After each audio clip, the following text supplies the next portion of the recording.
Shall we give it 2 minutes for everyone to join in? Sounds good. Yeah. I think we've got about 30 people today. Good turnout. Yeah, it's not bad. Yeah. How many have we got on the call at the moment? Do we know? Let's see, 4 attendees joined currently. Okay, let's give it a few minutes then.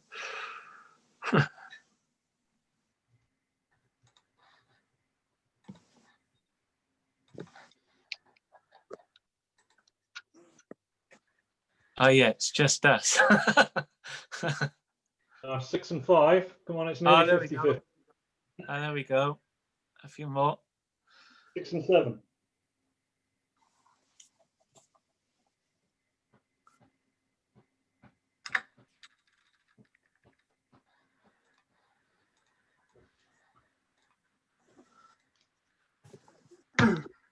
Hi everyone, just an update. We're just waiting for a few more people to join in before we get started.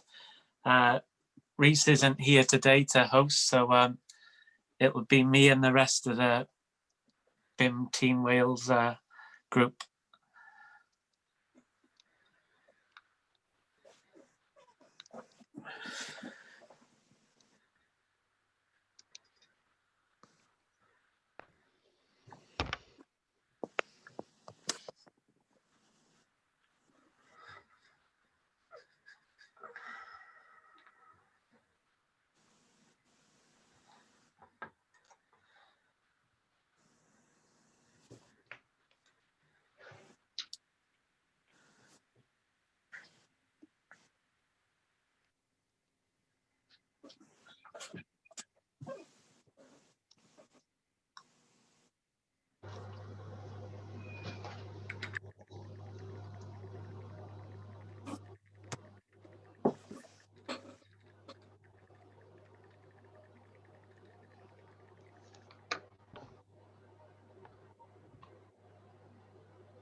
Shall we make a start? I think we've got 11 attendees at the moment. If the rest want to come in, they can always do that. Should we get started? Yeah. Yeah. Hi everyone. Welcome to another BIM UKBIMA Alliance Wales event. Another digital event. So today our theme will be data. So we're looking at ways data can be managed and just the outputs of BIM really. So I'm Andrew Joss from Rio Architects. I'm joined by my fellow UK BIM Alliance team members. So Lewis Cullinan and Anthony Brophy from Code Builder, and sadly Rhys Lewis and Dan Rossiter can't be here today. So it's also hosted by Arthur Gook from Revitso. He's doing all our management of the webinar itself. And then we're joined by our talkers today. So it's Tom Gull from Skanska, and then we've got sorry, bear with me. So we've got Ralph James from the Met Office, and then our next presentation after that will be Andrew Stevens from Data Cymru. After that, we'll have a quick Q&A with the panel and the other members of the BIM Alliance that could join us today, and then that will end today's event. So Tom and Ralph, are you okay to get started with your presentation? Sure, yeah, sounds good. I'll just share my screen. If you can, Yeah, that would be great. Yeah, cheers. let me know when you can see it. Okay. Yeah. That's good, Tom. Yeah, that's great. Cheers, Tom. Brilliant. So, good afternoon, all. I'm just going to start my stopwatch because I know I can talk over sometimes, and we've got a sharp 20-minute run through. So, me and Rolf are going to talk to you today about the digital estate, which is some work we've been doing together for a while now. And we're going to focus on a small project we delivered, which is known as the Balloon Shed, and it's all about delivering data for the existing building market. So, quick introduction for those that don't know me. My name is Tom Gould. I head up our digital estates team, and I'm a digital innovations lead for Skanska Building UK, and I also sit on the junior leadership team for Skanska Building, and I co-chair the Southwest UKBIMA Alliance as well, along with a few others. Rolf? Yeah, thank you, Tom. Yeah, good afternoon, everybody. My name is Ralph James. You can see that on the screen. The Met Office, we're the ones in Exeter. We do the weather, in case anybody's wondering what we actually do. Sometimes confused with Metropolitan Police, but we're not them. And I'm the FM and the technical team lead. So a vast portfolio of responsibilities. Thank you. Great. So we've done introductions. We want to take a quick look back at BIM. We'll then talk about the digital estates principle and what it is, which is a process that Skanska are deploying now across our clients. Rolf will give you an overview of the Met Office and some good facts around that, so you get a bit of an understanding of the size of that organisation. We'll look at the Balloon Shed project, and then a little section on what's next. So section 1, BIM as it really works. I thought this is quite important to put in because I think it's important to remember why BIM was created and what it was trying to achieve. So many of you might have seen the McLeamy curve. The blue line on there is pre-BIM. So the idea was there that we didn't really spend much time and effort up front in the plan of work, and therefore we've seen an increase in cost during design and construction, and then forever an ongoing increase in cost for the client in terms of the operational phase of the asset. And BIM aimed to shift that cost forward, so we spent more money during design. We thought about things up front so that we could reduce the cost during design and construction, and ultimately reduce the cost during the operational phase of the asset. And it tried to achieve this by obviously 3D modeling, so enhanced coordination, improving our collaboration, the way we share information across the common data environment, so effective information exchange, being able to do that securely through the security procedures that are set up, improving the way we deliver health and safety on our projects, helping our clients get the most out of their buildings through government soft landings, and most importantly is delivering that asset data so that we understand more around our assets and how we can operate and maintain them effectively. And that was with the ambition to save around 20% during the CapEx phase, that design and build, and 33% in the operational phase of the asset. So how's that really worked? A quick SWOT analysis. I think in terms of the strengths, we have probably achieved the CapEx part there in terms of the way we deliver graphical information by improving our coordination and the way we collaborate across the common data environment. However, I would argue that rarely projects see a substantial delivery of asset information that is actually utilized by a client, that's transitioned into a CAFM system or any other system that a client might be using to help operate and maintain their buildings. Therefore, we're probably not recognizing the potential savings, both in cost and productivity. And this may be why BIM is deemed to some clients to be a cost. So there's an opportunity there to start using BIM. But me and Rolf said, well, actually, we did a good job at the Met Office in 2016 together. Why can't we deploy this to existing buildings? Because existing buildings have been around for many years in a lot of cases and probably have a lack of information. And it's certainly the Met Office case, that can equate to a large amount of money per year when you're trying to operate and maintain. And of course, the threat is there, if we continue to not deliver this information effectively, clients will not necessarily recognize the benefits and get on board, and BIM will continue to be deemed a cost. So Skanska have come up with the digital estates principle. What is digital estates? Well, digital estates is around 4 key factors. The first one being geometry. So it's detailed or intricate BIM models for each building, entity, with a particular focus on the operational assets of a building. And that's connected with data, so structured information delivered in a data schema, most commonly UKBIMA, to provide that critical O&M information around each of those assets.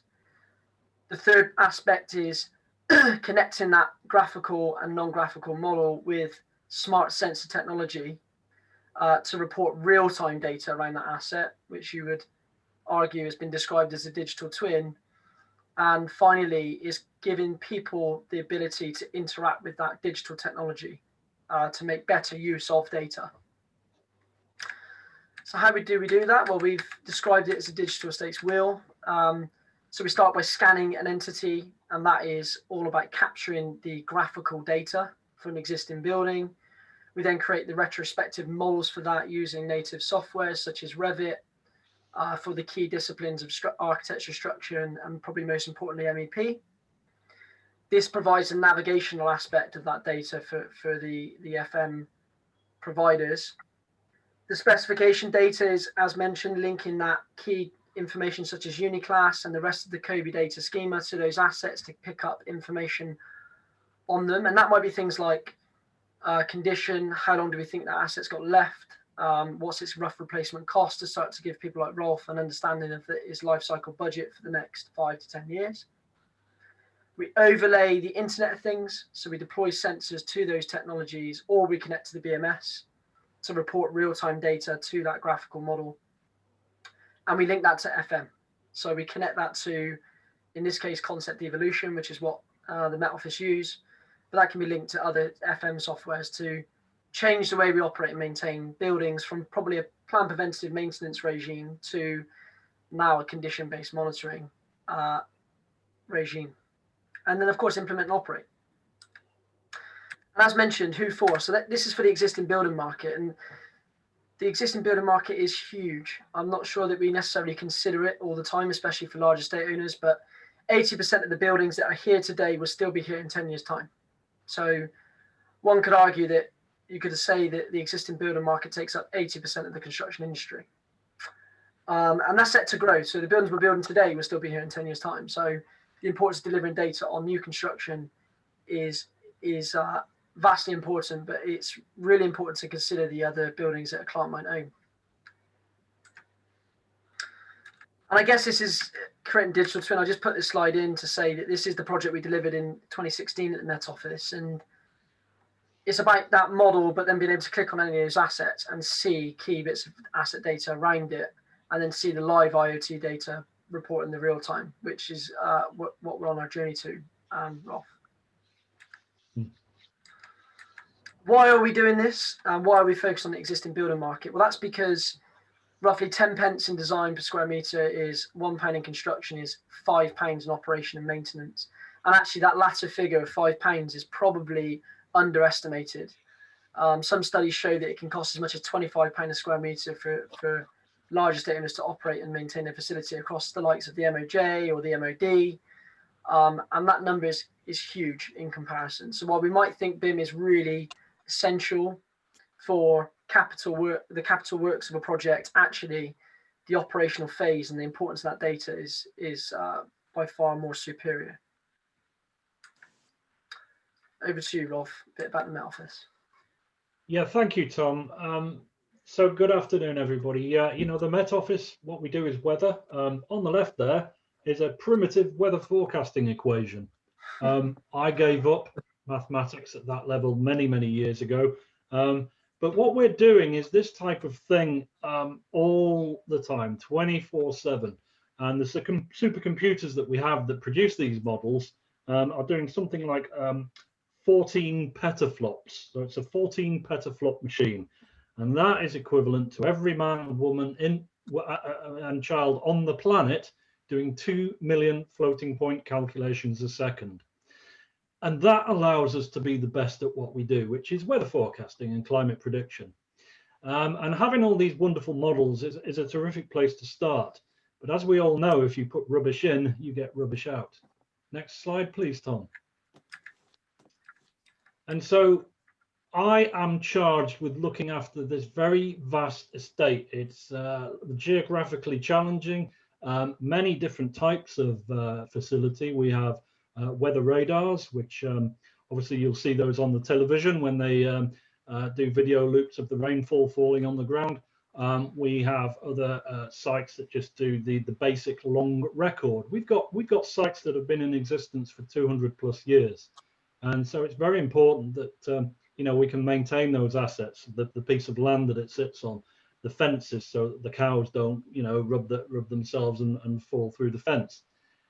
It has been there a very long time, and earlier on Tom mentioned lack of information.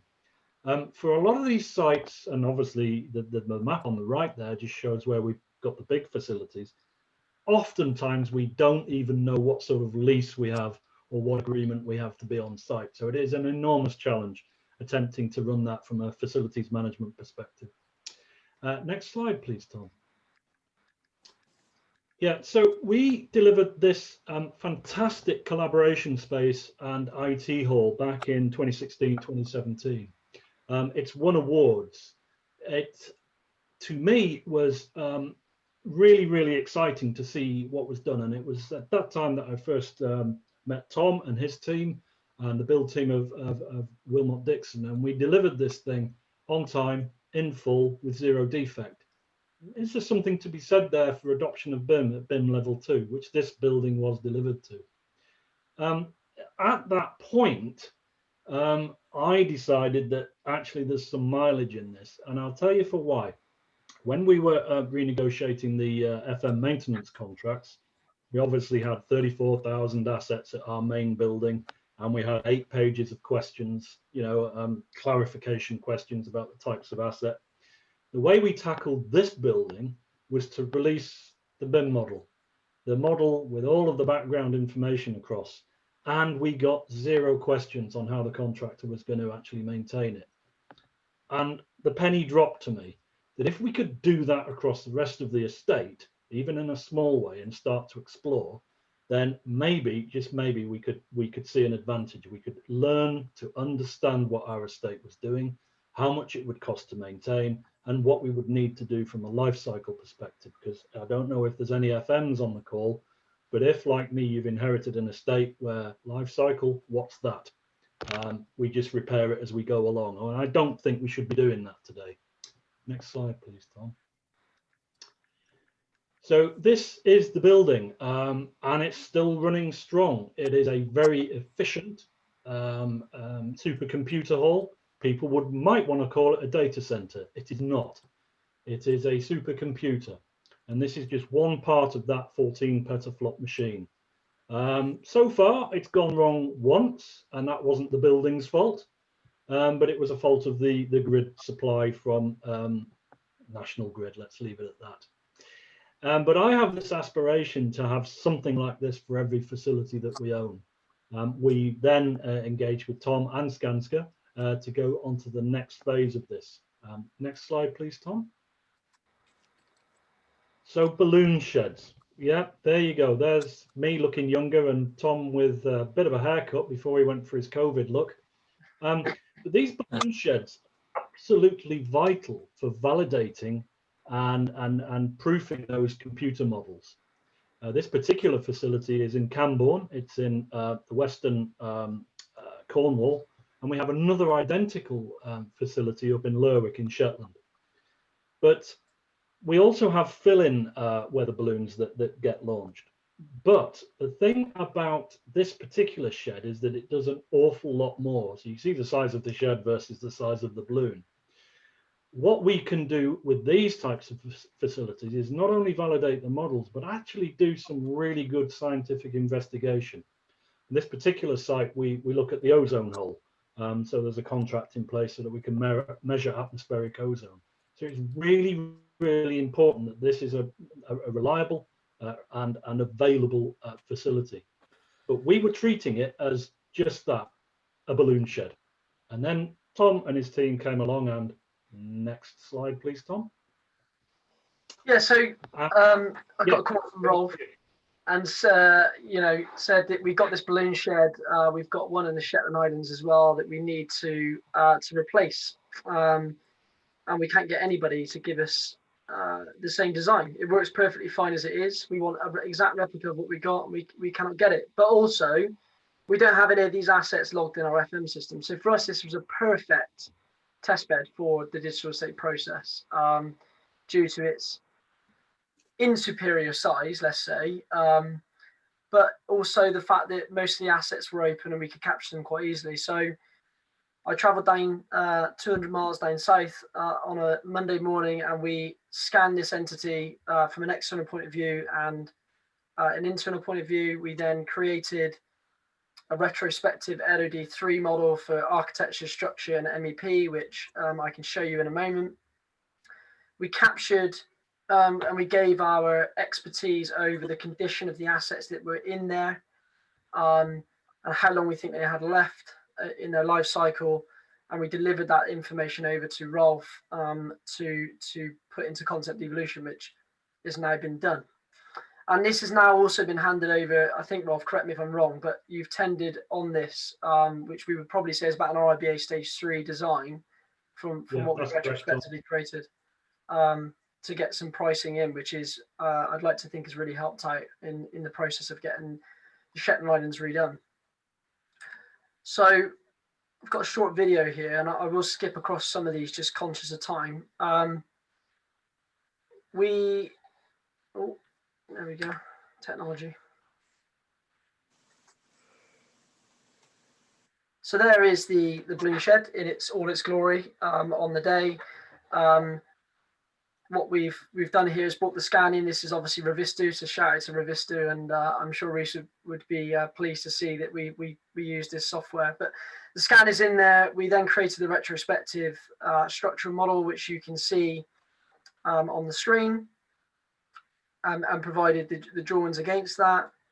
We then retrospectively created the architecture and mechanical electrical public health services model.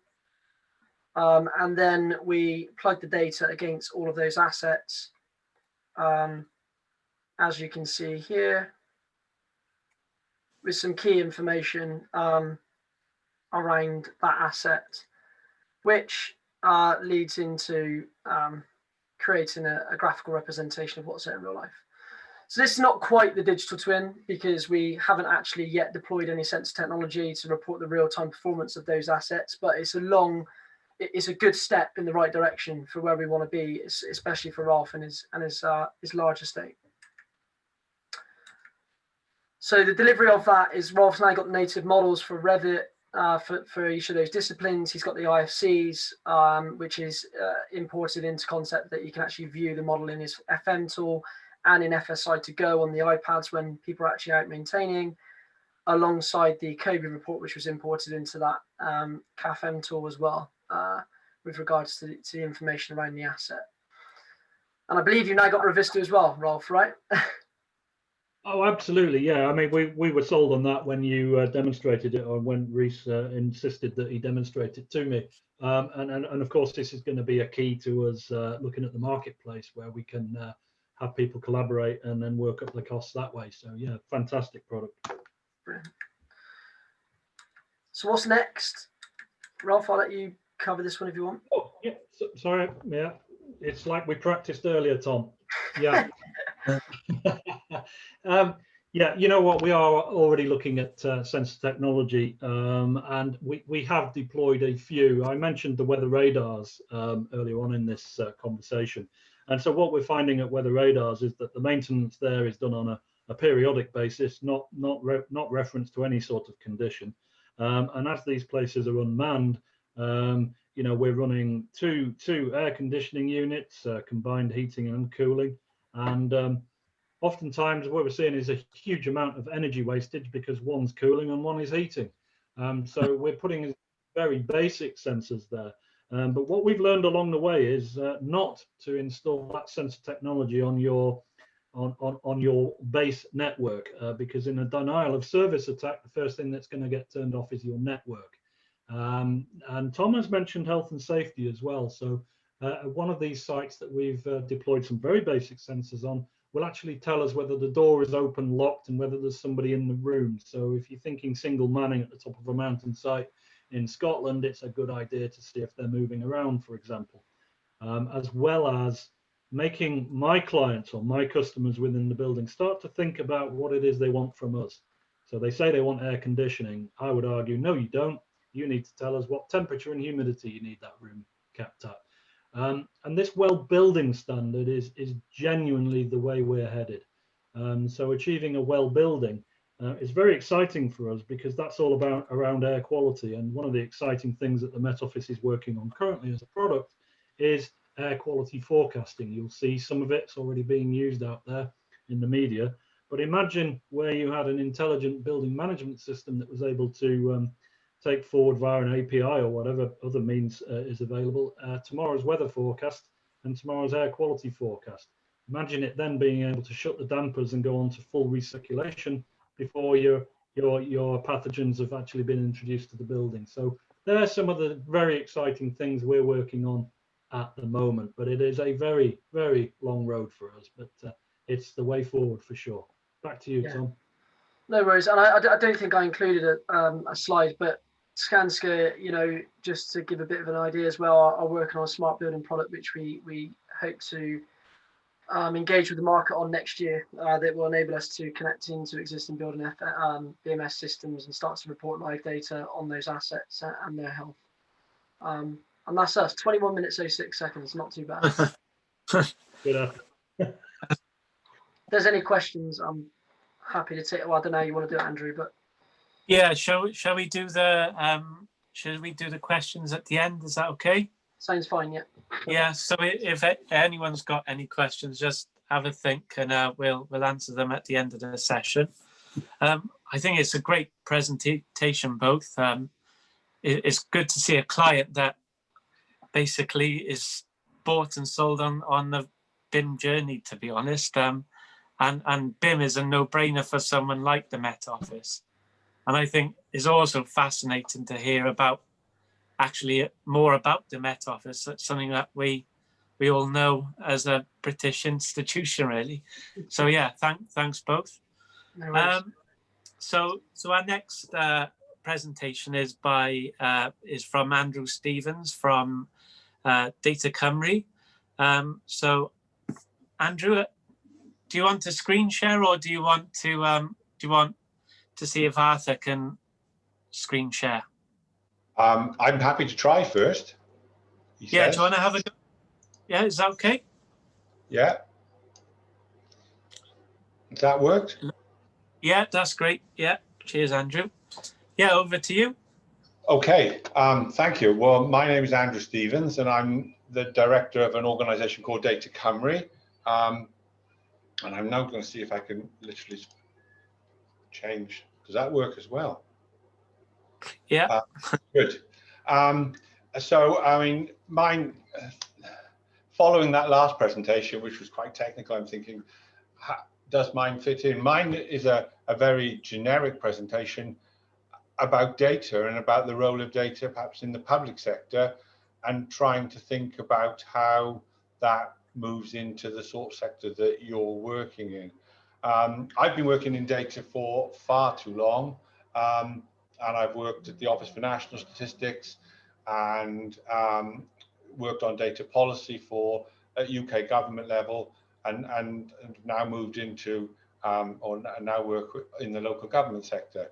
So I'm hoping to sort of talk a little bit about who we are and where we sit in Wales, a little bit, which I think may be very basic, but a little bit about the role of data and intelligence, and a little bit about where we're starting to think, both us as an organisation in Data Cymru and maybe wider those of us who are involved in data, about the impact of COVID lockdown and the new norm around data and around what that might mean going forward. And I'll equally try to stick to time. Who's Data Cymru? Well, we're a company limited by guarantee. We're wholly owned by the Welsh Local Government Association, and we're part of the local government family in Wales. And our role is largely around supporting the Welsh Local Government Association and local authorities. But local authorities in Wales don't work in isolation. A lot of their work is delivered in partnership with the third sector, the private sector, and maybe with central government as well. And so a lot of our work is around working with those partners as well. What we do is the fairly basic data type of thing as you'd expect. We collect, collate, analyze, and disseminate data. We do that for a range of data. What we tend to do is to make sure that we're working on data that's of interest to our particular partners. We're not trying to duplicate what's done by ONS or by the Statistical and Analytical Services part of Welsh Government. We're looking particularly around what our local authorities and their partners need to deliver the services to the people of Wales that they're responsible for. One of our roles also is, and partly why we were established with the support of Welsh Government, is to support the use of data locally. So it's not just about national data for national decision making, it's also about encouraging and supporting people to use data locally. So for us, part of our role would be to understand what's happening in the data world at a UK level, maybe broader than that, and to signpost that to those who are running local services and making decisions locally. And I use that as those because it's not just local authorities. You know, we've got links in with the third sector. We do some work with the WCBA, the Welsh Council for Voluntary Action, to support a wider range of audience as possible. If we've got the data, we should be looking to share it. And one of our other roles is to support capacity building around using data. Predominantly for us, that's been around local government sector, although we do some work with other organisations in Wales. And that's about explaining how you should use data, telling people what they can and can't do with data. But it's at a more basic level, it's giving people the confidence to ask questions about data, to go looking for data.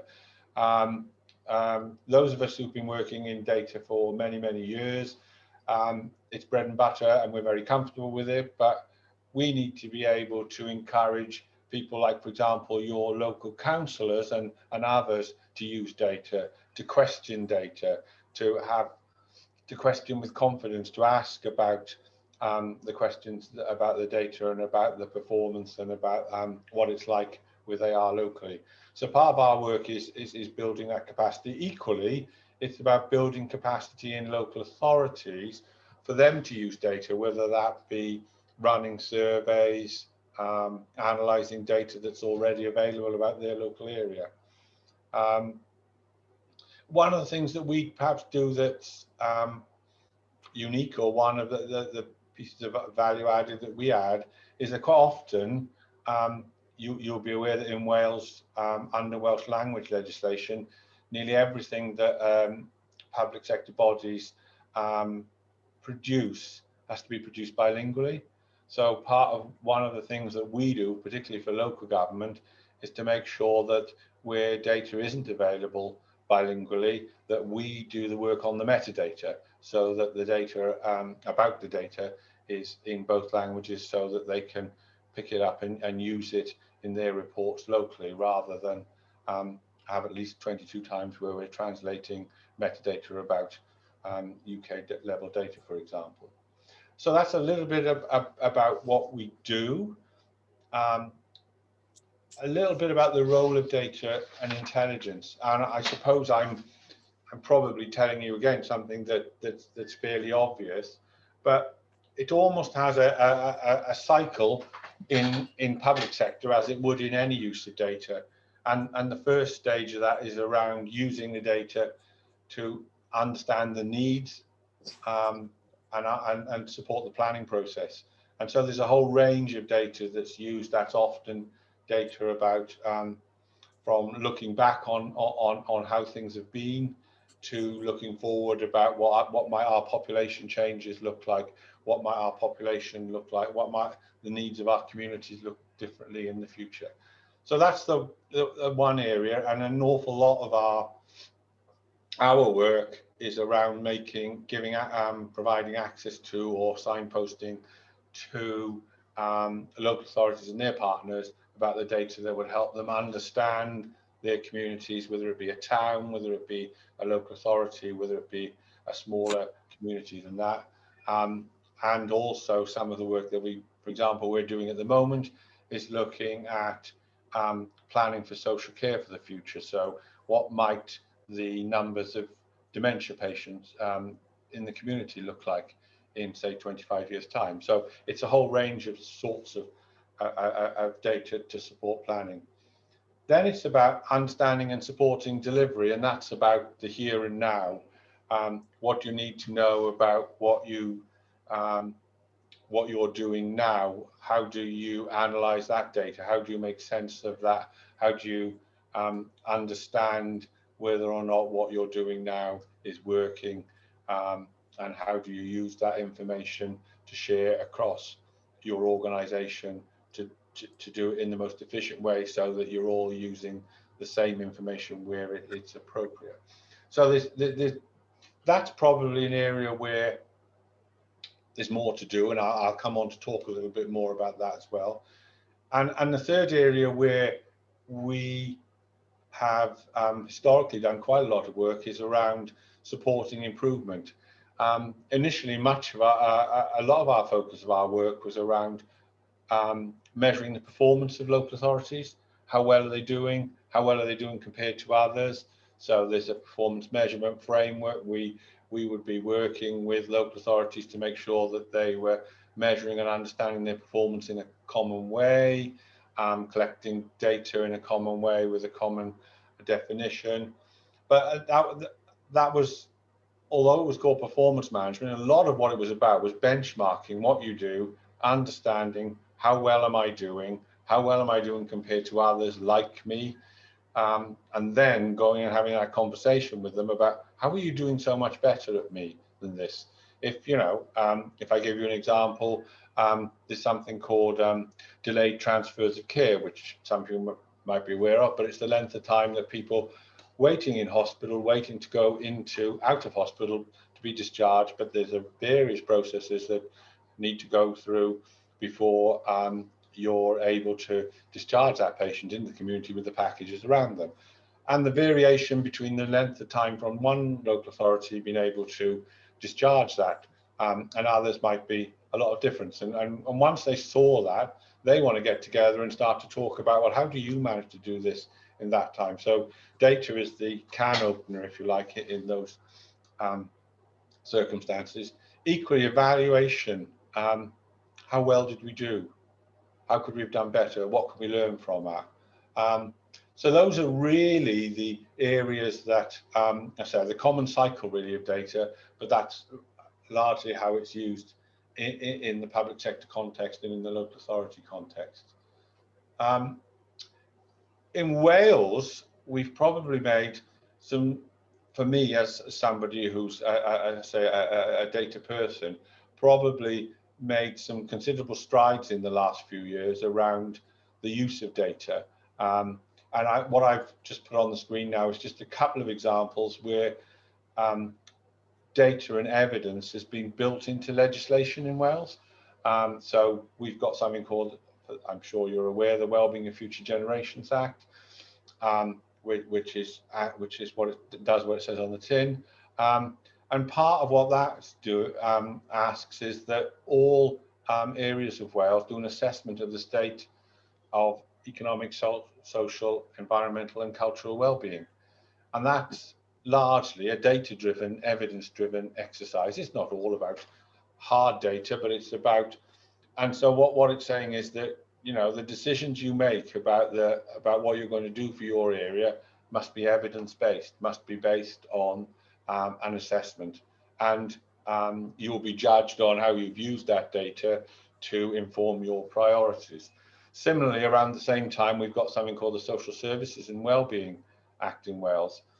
And again, that's got an evidence-based assessment at the heart of the planning process.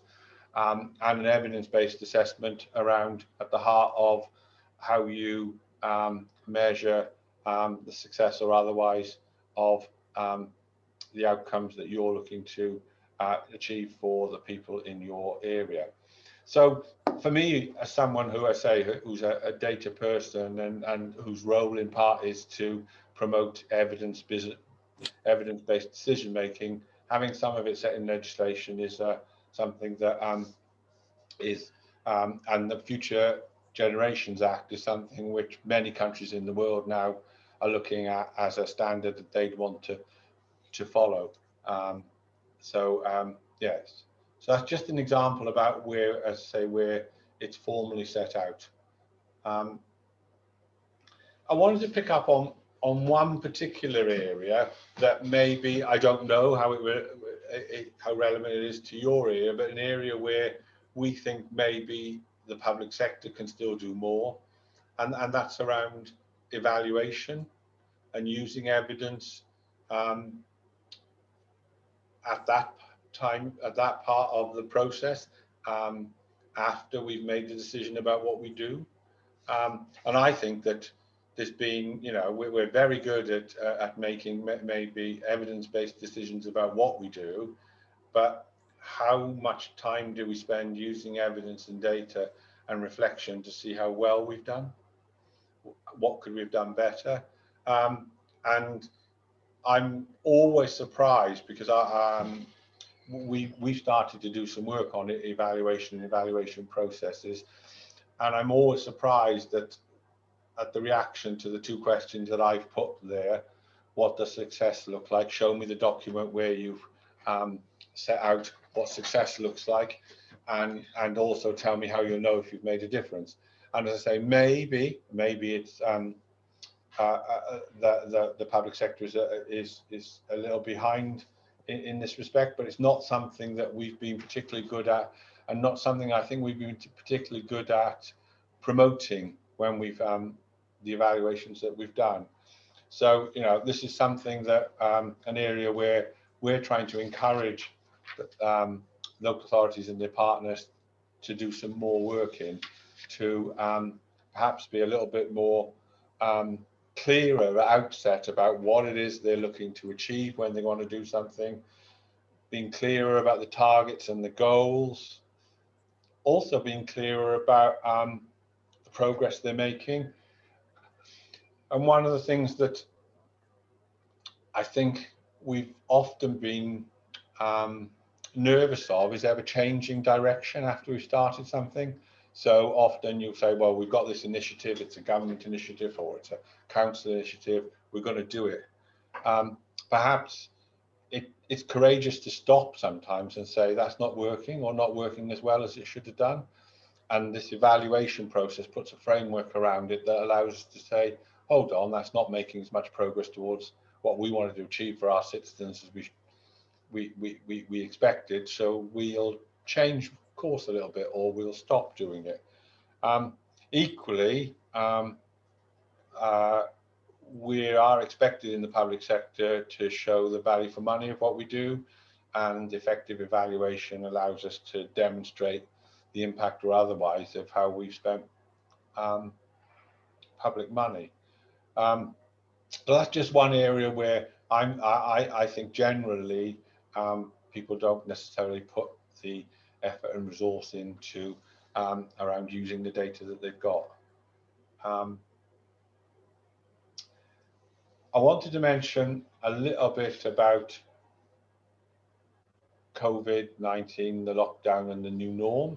I'm not sure we're fully through our thinking about what this might mean, but I think from a data perspective, it's been a positive something that we've often wanted in local government anyway. I wanted my councillors to be knocking on my door and saying, giving me data on X, give me data on Y, and I've never had that till now. I've never had, you know, you have to push it in front of them and say, do you realise it's like this? But that's not the case at the moment. It's the opposite. So it's been at front and center nationally. You can't help but have missed it. Help but miss all the data that's been pushed at us on news, social media, and otherwise. And I've put a question mark after there's a greater public interest in it than ever. I've never met so many statisticians. All my friends have become statisticians now. They all can understand, you know, and I've never, you know, I mean, you go to the pub on a Friday night while you still can, and, you know, they'll tell you exactly how many cases and what percentage. Do you know what the percentage is of the positive cases in and and for me as a data geek, it's absolutely great. But we've got what I've put on the screen as the image is the image that was put on the screen at the Downing Street press conference before, when they were explaining why you were going in England into the second lockdown. I've never seen so many tweets about saying, did anybody understand that? And I think that that's a great way of disseminating data, but maybe not on a screen for 2 seconds for the whole of the country to try and take it all in. One of the things that I'm wondering is whether the public will continue to have as much interest in data when it doesn't mean whether or not they can go out and about, or whether or not they can travel, or whatever. For us, it's brought, as I said, it's brought us a huge interest from not just the general public, but from our customer base, and that's been great. We have found it challenging as a producer of statistics. I needed a year's lead time to collect new data, you know, whereas sometimes now I've had a couple of days of lead time to collect new data. Challenge for us is about how we maintain the momentum in terms of using data for decision making, and how do we keep people interested in data when it's perhaps not as a bit more mundane than COVID-19 related. One of the things that has become evident in the public sector is how people want data about how it is now, today. I know you were talking, you know, the previous presenters were talking about data from sensors that's telling you about how things are now. That's probably not where we've been in the public sector and not where we've been in local government, but something that has been seen as a shortcoming. You know, I've been asking local authorities for data that they don't have readily available, and you know, and don't have data about today. I've been asking them for data at 2 o'clock in the afternoon about what it's like, what it was like at 9 o'clock this morning, and that's a new way of thinking about data for some of us in the public sector. What we've got to do now is build on that and make sure that we move into this more sort of more dynamic data environment. Part of that too is about, I think, also understanding who else wants our data. So one of the things that we've not been very good in local government is opening up our data to other sectors, to the private sector. There's a whole wealth of data in databases, and much of it could be anonymized such that it could be made available more widely to the private sector and others, and into other software developers to use for wider. So one of the things that we're doing at the moment is building on this current momentum to progress some of our open data work, which is going to encourage local authorities to open up their data for free to anyone who wants it.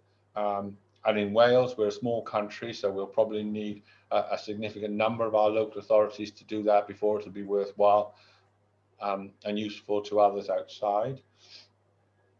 In responding to the new norm, we've got to think about how we engage with people around data differently. We're having, you know, the challenges of how you engage in new working environments, how we train people. I mean, we do a lot of our face-to-face training. We spend a lot of our time in Mid Wales at either one of the hotels or one of the meeting centres in Mid Wales. How do we do some of that data work remotely? And also, I say about our products and services, what will people want to understand, measure going forward? And will that be different in the light of COVID? And we think that some will be definitely different. They've put a spotlight on different areas of that people are interested in. And that's me done really. And I'll hold back on thoughts and questions till we do that as a group. That's great, Andrew. Thanks for your presentation. It's great to see how other industries and other sectors manage data and well, turn it into information which is usable graphics and usable converted data. So yeah, if we have a question and answer session, I think there's a few still left on the presentation. So anyone, if you've got questions, feel free to put it out there. I think Lewis, did you have a question first? I've written a few down. Yeah, I think as questions come in, hopefully we'll have a few questions from the attendees. But yeah, it was a question for Andrew really, Andrew Stevens. So I mean, from your kind of perspective with dealing with local authorities and councils, what do you see as kind of the biggest challenge to making sure that they use data? Well, I suppose first of all, collecting data through sensors, as you mentioned, but being able to use that data effectively. What do you think is the biggest challenge with it? I think one of the things has been, or one of the things is definitely that they're big organizations and data sharing across organizations. One of the things that they're not silos, but it's about sharing data across the organizations. I think we've seen that some of the work through the pandemic has meant that some of the areas and the silos have been broken down a little bit more, perhaps. But there's also, I think, something around, and I would say this, but over 10 years of austerity, we've lost a lot of the expertise in data. I've been working in local government now for over a decade, and the level of expertise and the level of resources that were put into data and analysis has just fallen a lot over that 10 years, because we went through 10 years of austerity, and you can imagine that frontline services were protected, and when frontline services are protected, it's often the back office services that have suffered. So there's something around capacity. So capacity and data sharing, I'd say, are two challenges. Yeah. Okay. Thank you. I've got a question for Ralph. So as a client to Skanska, how did you realise that you needed BIM? How did you go about putting BIM in place? Did you educate yourselves? Did you bring on a consultant to get up to speed, or was that something Skanska held your hand whilst you got clued up? Well, thank you, Andrew. Great question. So it was mandated for us to use through one of the frameworks through which the new building was procured. That was one, I think it was Escape framework, and it was a BIM level 2 project. In terms of education, you don't need anybody else but Tom. So that's how we got to learn all about it, right? And Tom, that was my learning experience. And, you know, it's that eureka moment when the penny drops. And, you know, my team hated me when I said to Tom, look, Tom, just give me all the data. I want it all, 6 and 6. And yeah, you got it.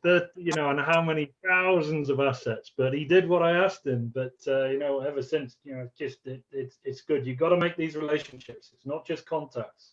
That's what's important. Yeah, I thought it was very interesting to see how you went about it, and yeah, it's very informative. Any questions? Have we got any question? Yeah. So we've got Craig. Craig Jones has asked a question. He hasn't got any finger pointing with it, but I suppose it's a general question to us all. Really. Do you think there is an increasing role or a value for the professional data analyst for both construction and end users? Thoughts? Take that one if you want. I think that is there's definitely a need for that role. Completely off topic about what we've been discussing, but within Skanska since COVID, we have the amount of dashboards and reports we've created for all different types of scenarios is humongous. And the amount of data that we're now capturing for all different types of things is huge. And I think there's a need for someone who probably understands how to disciple data and make it useful. Is something that's just critical now. So Skanska are for example, we're bringing in data analyst graduates. We're offering job roles in that within the BIMA digital engineering departments, plus across the rest of the business. So we recognise the need for that, and I think that's something that every business is going to need moving forward. Yeah, because I agree. Yeah, one thing COVID's done is just accelerate it all. Yeah, well, I think that's the construction industry kind of realised, there's working in models and things like that now, and the data is kind of coming out of that, and then it's like, we reel out these, hell of a lot of data, and it's kind of, first of all, for us, it's like, what can we do with it? Obviously, the main reason why we do it is for our clients at the end of the day, but for us, there's almost a little bit of a, how can we use it, and then how can we improve on what we're doing in the first place as well? Yeah, productivity, I think, is a huge thing.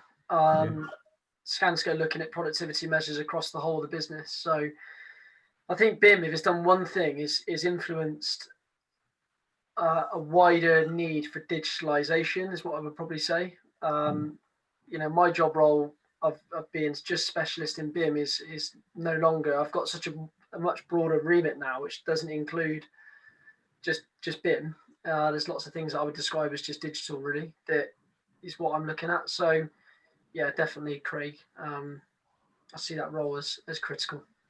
I would say in architecture as well.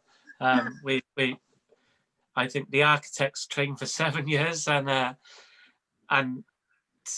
they're more used to graphical and drawing, and they're very, very much creative. And I think data-driven people maybe have a different mindset, and they probably didn't go into architecture as a field to manipulate and handle data. So I would say that's probably a person or a skill set we would need to bring in on board when the time is right. And I think it just calls for a different mindset from a person.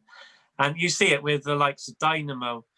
A lot of people in the office, they're keen to learn it, but we give them the opportunity, but they don't know how to go about it because that's not how they're wired as such. So I would say it probably is an extra person we need to bring into the company. Yeah, it's kind of it's Ralph. There's obviously Ralph, you posted a question on here as well. Is there a danger that will swamp people with data? And it's kind of, I guess this is the result of, if we're producing data all the time, there is a risk that we will swamp people with data and they'll go, oh my God, what's going on? Yeah. But I just add something on that. One of the things that I think we've got a lot of people who are, a lot of data analysts that we know are very good at presenting the data, but it's about not swamping them, but actually taking the messages out of the data. Yeah. And bringing the right data together and taking the messages out. And that's a real skill. That's not an easy thing to do. I mean, I have shouted at the television more in the last 6 months. And I was doing it last night. Because there was a politician using the data, and he said, look at this, that this is what came out of the second lockdown. You can't say that. You cannot say that because the evidence wasn't there that it was the lockdown that did that. And so data people are obviously often quite black and white. I mean, and it's either it tells you this or it doesn't. And so the analytical bit, though, is the important bit to bring it to the public, so they get a story and not lots and lots of graphs that tries to tell the story that you want to tell or whatever. And that's a much more time consuming and a much more skillful job. And also where statistics gets its bad name from. So yeah, but it is about not swamping people. It is about trying to give them the story, because otherwise you know, the same as Tom said, we've produced so many dashboards in the last 6 months of anything that moved. We've created a dashboard of it, but really you have to look at all these and bring them all together and then put a few sentences about some of the key points. But it's a challenge. So yeah, I would say digital twin as well is all about using live data, like Andrew touched on in his presentation. Live data is becoming important, and buildings need to react to the climate it's in at the moment. So if a window opens or if something breaks, what are the impacts of that on the building? And that's the idea of digital twin, is how you can react and how the system can react to the changes in the environment. So so yeah, there's a danger that there's too much information, but someone has to go through it and work out what's relevant to the building. Definitely. Any other questions? I don't believe there is. I've got to jump off in a few minutes. I've got another meeting. So. Okay, that's great. Okay, thanks everyone for your time. It's been some great presentations. So we've had Tom Gold from Skanska. We've had bear with me. We've had Ralph Jane from Met Office and Andrew Stevens from Data Cymru. Lewis has been part of the Q&A session. Lewis from Hydrock, and myself is Andrew Joss from Rio Architects. Thanks for taking part and everyone tuning in. That's great effort. Thanks. Perfect. Thanks everyone. Nice to meet you all. Cheers. Nice to meet you all, gents. Thank you. Bye bye. Thank you. Bye. Good afternoon. Bye-bye. Bye.